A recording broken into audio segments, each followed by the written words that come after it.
Assalamualaikum warahmatullahi wabarakatuh. Waalaikumsalam warahmatullahi. Alhamdulillah, terima kasih Ustadz. Yang sedikit mau saya tanyakan masalah istidrat tadi Ustadz. Apakah kita manusia itu bisa memvonis seseorang itu terkena istidrat atau tidak Ustadz?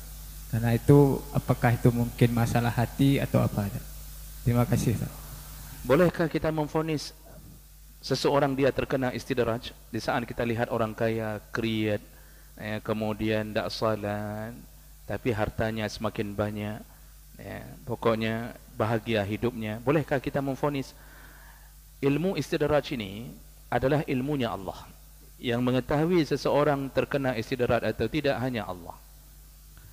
Kita tak bisa memvonisnya karena kita tak tahu ujung hidupnya.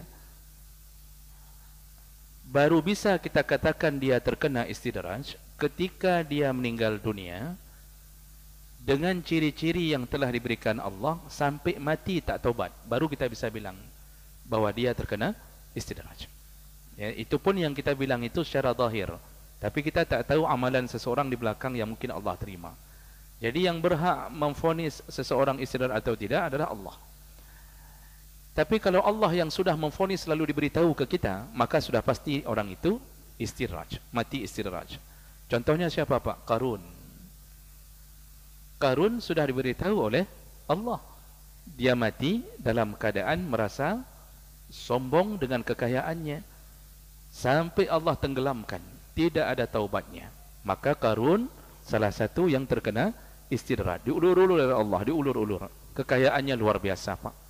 Ya, sampai kata Allah untuk mengangkat anak kunci gudangnya saja itu perlu orang uli usbah, ya, perlu orang yang banyak dan punya kekuatan untuk bisa mengangkat anak kunci yang paling banyak, ya, jadi banyak sekali anak kuncinya. Jadi perlu algojo orang-orang yang kuat, dan itu bukan satu orang, saking banyaknya harta, dan dia mati tenggelam.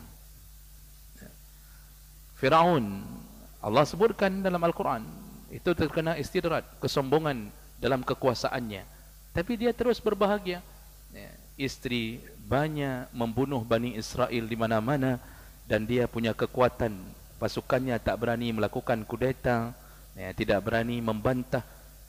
Jadi Allah yang ceritakan dia mati, sampai mati pun tidak bertaubat. Walaupun dia sempat mengucapkan di tengah lautan, dia sempat mengucapkan bahawa dia beriman kepada Tuhannya Musa, tapi itu ucapan itu tidak lagi diterima Allah karena sudah dalam keadaan sakarat. Jadi dia taubat karena sakarat, bukan taubat karena rasa takutnya kepada Allah Subhanahu Wa Taala.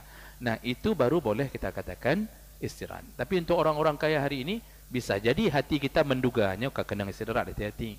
Tapi bisa jadi dia taubat sebelum matinya. Bisa jadi dia sempat begini Pak, pas sudah sakit, misal terakhir tu sakit, misal dia mati karena cemekam, misal mati karena cemekam, misal karena cemekam, cantengan di kakinya sudah bengkak sekali, ini kata dokter sudah berbahaya ni. Lalu dia mengatakan, kuhibahkan seluruh hartaku. Jadi dia bilang sama istrinya, kuhibahkan seluruh hartaku, semua ke masjid, semua berikan untuk fakir miskin, anak yatim, semuanya berikan di hari terakhirnya.